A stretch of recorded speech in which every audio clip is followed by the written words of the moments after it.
बहुत स्वागत है आपका भारत समाचार पर। मैं हूं आपके साथ मयूरी श्रीवास्तव। सबसे पहले बात करेंगे नोएडा की, जहां डीएनडी के बाहर ग्रेटर नोएडा और नोएडा एक्सप्रेसवे पर पूरी तरह से बंद है, जहां नोएडा और ग्रेटर नोएडा एक्सप्रेसवे पर लंबा जाम देखने को मिल रहा है। हजारों की संख्या में किसान पहुंचे हुए हैं। पुलिस फोर्स तैनात की गई है। दिल्ली जाने से किसानों को रोक रही है पुलिस। किसानों को रोकने के लिए पुलिस ने बैरिकेडिंग लगाई है। जहां महामाया फ्लाईओवर से आगे बढ़े किसान, हर गतिविधि की ड्रोन कैमरे से निगरानी रखी जा रही है। और ये तस्वीरें भी आप देख सकते हैं। हजारों की संख्या में ये किसान हैं जो दिल्ली जाना चाहते हैं। और देखिए, पुलिस पूरी तरह से अलर्ट मोड में नजर आ रही है। पुलिस लगातार इन्हें रोकने का प्रयास कर रही है।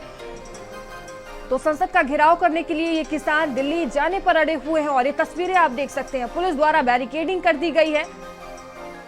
नोएडा एक्सप्रेसवे पर लंबा जाम देखने को मिल रहा है। तो देखिए, जिस तरह से बड़ी संख्या में किसान पहुंचे हुए हैं, उसी को लेकर ये भारी जाम देखने को मिल रहा है। आने जाने वाले लोगों को काफी दिक्कतों का सामना करना पड़ रहा है।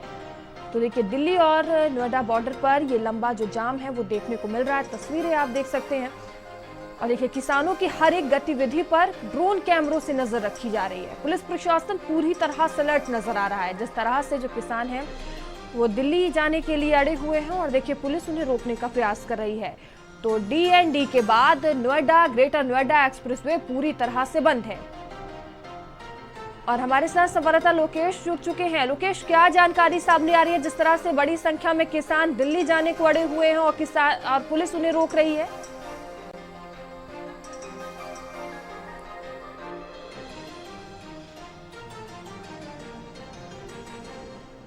यूपी गेट का जो बॉर्डर है वहाँ भी सिक्योरिटी बीफ अप कर दी गई है। इस वक्त जो लंबा जाम आपको देखने को मिल सकता है, इसीलिए नोएडा ट्रैफिक पुलिस ने एक दिन पहले ही ट्रैफिक एडवाइजरी जारी की थी कि दिल्ली जाने वाले लोग जो इस रास्ते का इस्तेमाल करते हैं चिल्ला बॉर्डर से होते हुए मयूर विहार का, उस रास्ते को अवॉइड करें और दूसरे रास्ते का इस्तेमाल कर सकते हैं।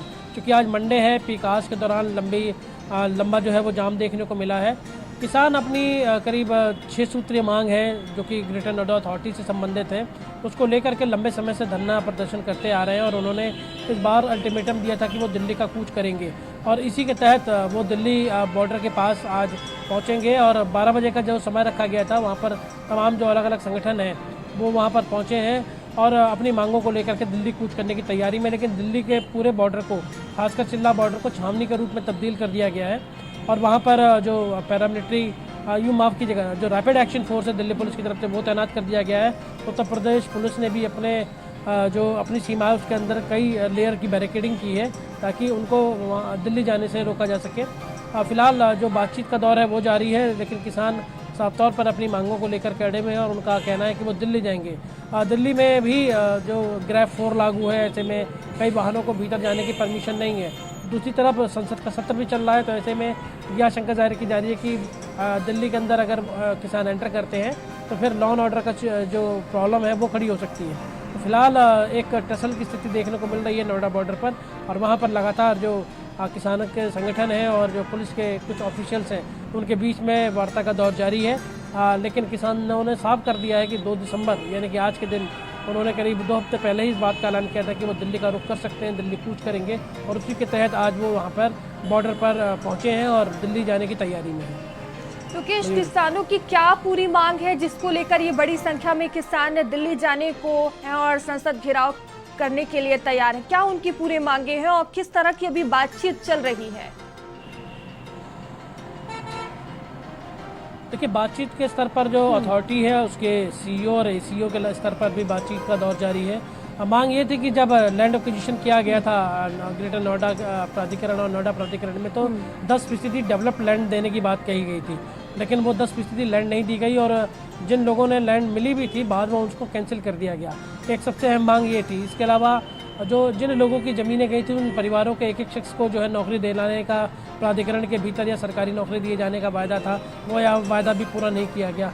और इसी तरीके के अन्य जो मांगे हैं, उन मांगों को लेकर के ये किसान लगातार बातचीत कर रहे हैं। बातचीत का दौर जारी था, लेकिन अब जब ये बातचीत का दौर इस लेवल पर आ गया कि संयुक्त किसान मोर्चा ने भी इस पूरे आंदोलन को अपना समर्थन दे दिया और ये कहा कि वो जो किसान दिल्ली जा रहे हैं उनको उनका पूरी तरीके से समर्थन है और जिस तरीके का भी रणनीति तैयार की जाएगी उसमें संयुक्त किसान मोर्चा भी साथ रहेगा। तो जो नोएडा स्तर के अधिकारी हैं, जो जिला प्रशासन है, जो अथॉरिटी के जो अफसर हैं वो किसानों से इस वक्त बातचीत कर भी रहे हैं। पहले भी बातचीत हुई, लेकिन बातचीत के कई दौर होने के बावजूद भी बातचीत फेल हो गई। तो अब जब किसान दिल्ली के बॉर्डर पर जाकर के डटे हैं, तो ऐसे में ये अब बहुत ज़रूरी हो जाता है कि उनको किस तरीके से समझाया जाए, क्या नेगोशिएशंस के पॉइंट रहेंगे, ये सब देखना बेहद दिलचस्प होगा। मयूरी, ठीक है, दानिश भी हमारे साथ जुड़ चुके हैं। दानिश, क्या जानकारी आपके पास है? जिस तरह से किसान डटे हुए हैं, बॉर्डर पर काफी भीड़ देखने को मिल रही है, जाम जैसी देखिए अब स्थिति पैदा हो गई है, और प्रदर्शन में कौन कौन से संगठन शामिल हैं, क्या जानकारी है आपके पास? बिल्कुल, देखिए किसान यहाँ पर मौजूद हैं और किसानों ने साफ ऐलान किया है कि उनको आगे बढ़ने दिया जाए।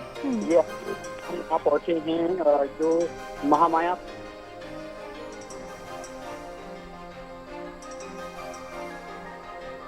ठीक है, आपसे जुड़ने की फिर कोशिश करेंगे दानिश। लोकेश हमारे साथ बने हुए हैं। लोकेश, इस प्रदर्शन में कौन कौन से संगठन शामिल हैं, क्या जानकारी है इसको लेकर? देखिए, जो नोएडा के किसान संगठन थे वो तो इसमें शामिल है ही हैं। अन्य किसानों के संगठन ने भी इसमें समर्थन दिया है, और इसी वजह से एक बड़ी संख्या में जो महामाया फ्लाईओवर है उसके पास तमाम जो ये किसान जुटे हैं, और वहीं से जो इनका जो काफिला है वो दिल्ली के चिल्ला बॉर्डर की तरफ चलेगा। अब समर्थन का मकसद यही है कि किसान अपनी मांगों को लेकर के जब लंबे समय से धरना प्रदर्शन कर रहे हैं, तो आखिर शासन स्तर पर और प्रशासन के स्तर पर उनकी सुनवाई क्यों नहीं हो रही? क्या कोई टेक्निकल पॉइंट्स हैं जहाँ पर जिस के ऊपर फैसला होना है, तो फिर उस पर भी अफसरों को फैसला ले लिया जाना चाहिए था, लेकिन अब तक ऐसा नहीं किया गया। तो सही साफ होता है कि अफसरों के भीतर या अथॉरिटी इस पूरे मामले को सुलझा पाने में नाकाम साबित रही है, और इसी वजह से जो ये एक एग्रेसिव आप कहें कि जो ये प्रदर्शन हो रहा है, एक इसी का कारण है ये। और ये प्रदर्शन अब तक कितनी देर तक चलेगा ये देखना होगा, क्योंकि नोएडा जो बॉर्डर है, नोएडा बॉर्डर के ऊपर भारी भीड़ वहाँ पर देखने को मिल रही है। जो हमारे सहयोगी हैं वो लोग भी तमाम लगातार कवर अप कर रहे हैं उस पूरे घटनाक्रम को, और ज़्यादा संख्या हो जाने की वजह से वहाँ पर जो है वो पुलिस वाले भी बहुत ज़्यादा हैं, और दिल्ली की तरफ भी पुलिस ने कई मल्टी लेयर जो है वो बैरिकेड्स कर रखे हैं, और इसी वजह से ये समस्या आ रही है कि जो सुबह के समय लंबा जाम देखने को मिला। हालांकि इस वक्त ये है कि थोड़ा सा जो पीक आवर्स ख़त्म हुए हैं, दिन का समय है, तो थोड़ा सा सुचारू हो पाया, लेकिन अभी भी स्थिति ये है कि जो रास्ता है वो पूरी तरीके से डाइवर्ट किया गया है वो वाला, और किसान जो अपनी मांग को लेकर के हैं कि अथॉरिटीज़ को कई सारे सबमिशन दे चुके हैं, कई बार ज्ञापन दे चुके हैं, कई बार धरना प्रदर्शन कर चुके हैं। तो ऐसे में अब ये देखना दिलचस्प होगा कि आज इस पूरे जो प्रदर्शन चल रहा है, आखिर इसका किस तरीके का आउटकम निकलता है, क्या बातचीत का दौर जारी होने के बाद किस तरीके के जो फैसले हैं वो लिए जाते हैं, ताकि आगे जो है किसानों को इस तरीके से सड़क पर ना आना पड़े और प्रदर्शन ना करना पड़े। मयूरी, लोकेश, जिस तरह से किसानों को रोक दिया गया है, और देखिए पुलिस पूरी तरह से अलर्ट मोड में नजर आ रही है, बैरिकेडिंग लगा दिया गया है, तो क्या आपकी किसानों से बातचीत हो पाई है कि आगे अब उनका रुख क्या रहने वाला है? देखिए, किसान अभी भी अपने जो अपने फैसले हैं उस पर अडिग हैं। वो एडमेंट हैं कि वो वापस नहीं लौटने वाले जब तक कि उनकी कोई एक पूरी तरीके से आश्वासन नहीं मिल जाता, क्योंकि अगर आश्वासन नहीं दिया जाता है तो वो उसी तरीके से डटे रहेंगे, क्योंकि ऐसा ये पहली बार नहीं है। चाहे यूपी बॉर्डर रहा हो कि 3 कानून के वापसी को लेकर के, चाहे वो चिल्ला बॉर्डर रहा हो, किसानों का ये इतिहास है कि इन बॉर्डरों पर वो महीनों महीनों टिके रह सकते हैं, और इस तरीके का वो पहले करके दिखा चुके हैं। तो प्रशासन और शासन और पुलिस इसी बात पर लगातार उनसे वार्ता कर रही है कि किसी भी तरीके से इसको खोला जाए। अगर ऐसा नहीं होता है तो फिर जो आवाजाही के लिए रूट है, मेन रूट जो नोएडा से दिल्ली को कनेक्ट करता है, उस रूट पे लोगों को समस्या का सामना करना पड़ सकता है। लोकेश, अभी जाम की स्थिति क्या बनी हुई है? क्या लोगों को अभी भी दिक्कतों का सामना करना पड़ रहा है? क्या कुछ तस्वीरें देखने को मिल रही है? देखिए, तस्वीरों की अगर बात करें तो फिलहाल रूट जो है थोड़ा सा सुचारू जरूर हुआ है, क्योंकि नोएडा पुलिस ने पहले ही एडवाइजरी जारी की थी इस बात को लेकर के कि ट्रैफिक डाइवर्ट कर दिया जाए, और जो लोग हैं वो दिल्ली जाने के लिए जो दूसरे अल्टरनेटिव रूट्स हैं उनका सहारा लें। और इसी की वजह से कुछ सुबह के समय, चूँकि आज मंडे था, मंडे में आज कई सारे ऐसे ऑफिस खुले रहते हैं, तो एक बड़ी जो है वो समस्या ये देखने को मिलती है कि ट्रैफिक का लोड जो बहुत ज़्यादा होता है, तो इस वजह से इस रूट पर भी ट्रैफिक का लोड देखने को मिलेगा ही। हालांकि अभी लोगों को दिक्कत ये आ रही है कि जिन लोगों को दिल्ली जाना था वो या तो DND का यूज़ कर रहे हैं, या फिर वो अल्टरनेट रूट लेते हुए गाज़ियाबाद के दूसरे बॉर्डर से एंटर कर रहे हैं।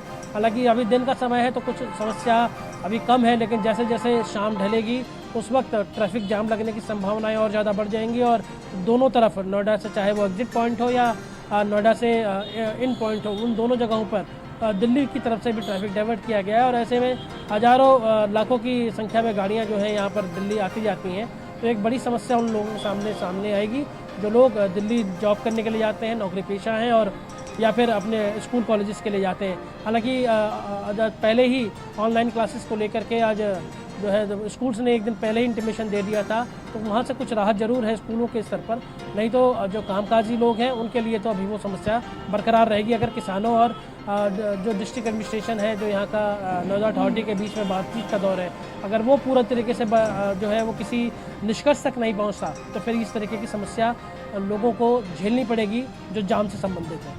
मयूरी, और लकीज देखिए, केंद्रीय मंत्री चिराग पासवान का भी बयान सामने आया। उन्होंने कहा है कि सरकार किसानों की बात सुनने के लिए तैयार है, रास्ता खोला गया है सरकार की तरफ से, हम बातचीत करने के लिए तैयार हैं।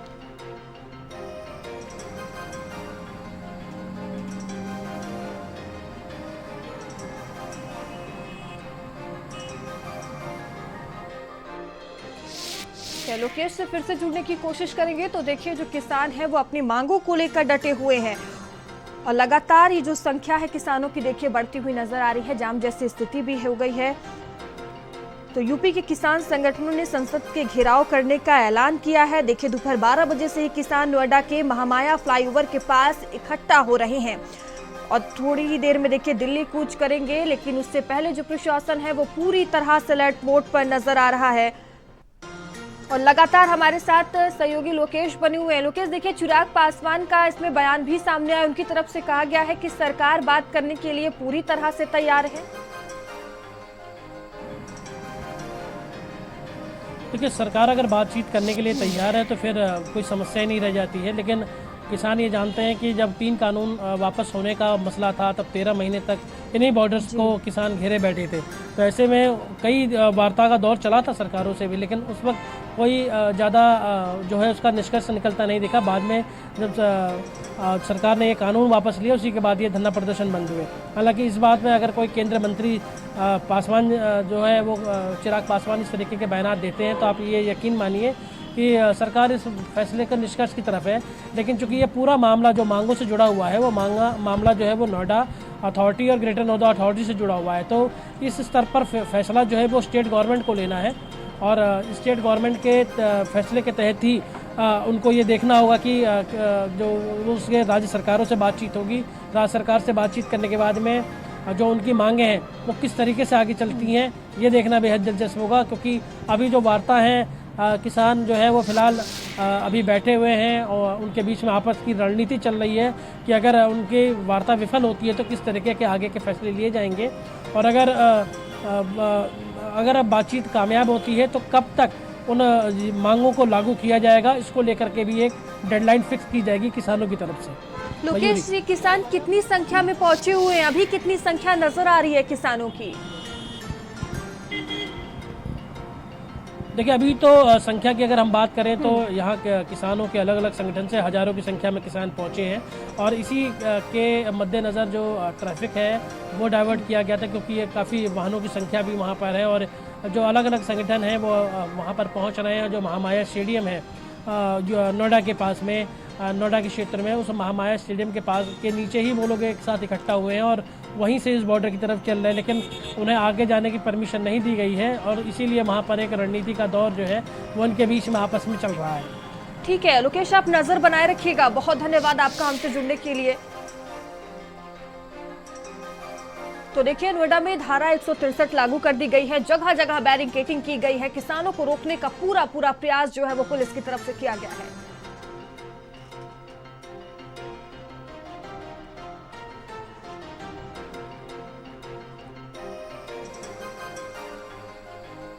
और चलिए आगे बढ़ते हैं।